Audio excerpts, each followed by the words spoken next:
Hello, truth seekers, and welcome back to another video on this channel, where we seek out the truth behind all the glitz and glamour surrounding Prince Harry and Meghan Markle. Ladies and gentlemen, welcome back to the channel. We are back today with another hot take on the saltiest royal drama around. Buckle up because this one's a doozy. Well, it seems that the never-ending victim machine that is Prince Harry is starting to have a few regrets about the whole stepping back from royal life charade he and his wife, Meghan, pulled a few years back. Why, you ask? Well, it seems dear old dad, King Charles, has gone and given Harry's brother, William, a huge promotion as the king's right-hand man, essentially. Ouch. Talk about a slap in the face for the wayward prince. But before we dive into the tumultuous waters of this revelation, if you haven't already, do me a favor and hit that subscribe button and turn on notifications. Explosive content is about to arrive, you wouldn't want to miss it. So, for those not in the royal gossip loop, King Charles has now given William the new role of Prince of the Commonwealth, as well as taking over from Harry as Captain General of the Royal Marines. What a way for Charles to shout to the world that he has a favorite son. Harry was the kid brother and now in line for a really crummy participation trophy. And speaking of making the blow land even harder, it seems that Prince William is going to be the usher at the upcoming wedding of one of his and Harry's oldest childhood friends, Hugh Grosvenor, the billionaire Duke of Westminster. To really grasp how important this move by King Charles is, one has to understand that the title of Prince of the Commonwealth is not an easy one to hold. It holds a great deal of clout as well as responsibility. If Charles has given this title to William, it means he not only will be the future King of England but also the glue to keep and strengthen the bonds of the Commonwealth among nations. This move underscores William's place at the center of the monarchy, over and above Harry's previous roles and contributions. But most importantly, the appointment as Captain General of the Royal Marines is a prestigious military role that Harry is said to have most loved. For William to be handed his brother's former role serves to make his public and personal humiliation all the greater, while indicating that the breach between him and the rest of the royal family is widening by the second. And let's not downplay the social side of the complete story. Hugh Grosvenor, Duke of Westminster, is one of the wealthiest men in the UK, meaning that his wedding is going to be a social event surrounded by the crème de la crème of British society. The occasion was centered around William, which really emphasizes his place in these circles, whereas Harry, by his very absence, seems to underline how he is now distant from this former world. And all the while, Harry and Meghan try to create an independent life for themselves in America, with new pursuits in philanthropy and media. But having that constantly drawn in contrast against William's rising star and continued favor with the royal family has to stick in Harry's craw. Harry, for his part, apparently did not even get an invite, his bad blood with the royals notwithstanding. Oi! According to that well-known royal rumor mill Angela 11, Harry isn't going to the wedding because he was afraid to make a scene and ruin everything for everyone.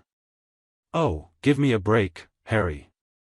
You and your drama queen wife created this whole fiasco on your own. This is the same guy who wrote a salacious memoir in which he claimed that William had physically attacked him, and then later had the audacity to claim that nobody in the royal family did enough to welcome Meghan. Go jump in the Thames, Harry.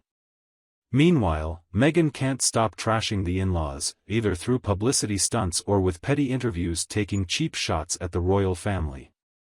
It's little wonder the royals wanted nothing to do with this narcissist, who plays the victim today and tomorrow is selling them out to Netflix, body language experts, or whoever else has a checkbook handy. After all, the petulant prince, who abdicated his responsibilities and moved to Hollywood to find money freedom, is apparently green with jealousy watching his brother get bumped up in the inner circle while Harry remains on the outside. You love to see it, don't you? Speaking of which, have you heard of the awkward history? If the history between Harry and the rest of the royal family, which has been a long-simmering tension looking for an opportunity to boil over, seems that time has finally come. Harry airing the dirty linen of the family in public interviews and in various media projects lit the fire further. The mix includes Meghan, with gripes of her own and her tack on how their redress should be conducted. It's another matter altogether because the royal family is associated with the preference for discretion and maintaining a stiff upper lip, something that was hard to reconcile with the manner in which Harry and Meghan handled problems in this era of modernity. The stepping back from royal duties and resettlement in the US by the couple was seen by many within the palace walls as a betrayal. And the fact that they continued to seal high-profile deals and show up in the media did not weaken the perception that the pair is more interested in fame and fortune than in standing by tradition and duty that was guaranteed by their titles. Poor Harry, that's one side. And his return trips to the UK are also ones filled with tension. Fodder for the media, every one of them, with every gesture and expression picked over for signs of whether, this time, there is more or less room for reconciliation. All in stark contrast to the days when Harry was the fun-loving, cheeky prince who brought a bit of levity to the otherwise serious royal engagements. Now he is most often depicted as a figure of controversy, with everything he does or decides being scrutinized and critiqued. And the saga continues. The estrangement of Harry and Meghan from the royal family is still a subject of endless fascination and speculation. Some hope for a future reconciliation, while others believe that the divide is far too deep to ever bridge. It all still puts a point across, doesn't it? Between the bloody billionaires, the Grosvenors, and the royals, there's always been an interesting dynamic.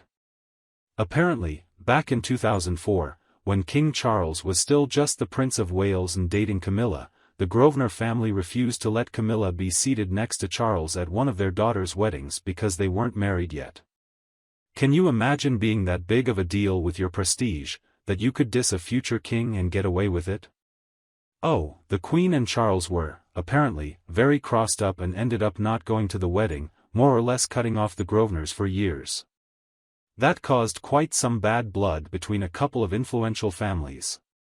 But it seems they've patched things up now, which is why William remembered his relief role, and Harry is again the odd man out. High drama, indeed. Reconciliation like this illustrates the fine web of relationships in aristocracy and the royal family. This places the Grosvenors at a very high level in British society, given their immense wealth and influence, definitely high-ranking members of society. To impress the point of finding financial freedom, Harry, your childhood pal's some kind of a billionaire duke, and you're just one more hawking, spending memberships for your dud wellness company after getting the royal cold shoulder.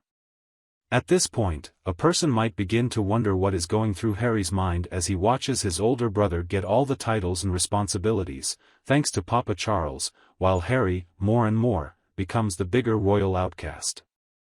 Is he regretting throwing his life away for a royal D-list actress obsessed with never being in Meghan Markle's shadow? You bet.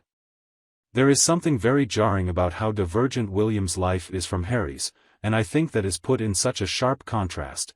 William embraces all the royal obligations and secures every minute of that relation with the firm, while Harry, in appearance, is struggling with his new identity in his role outside the royal circle.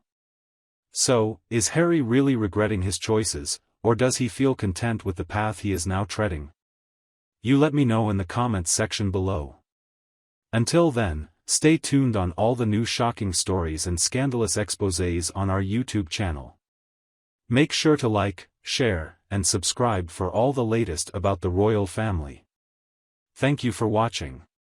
We will see you soon with even more news from the royal family.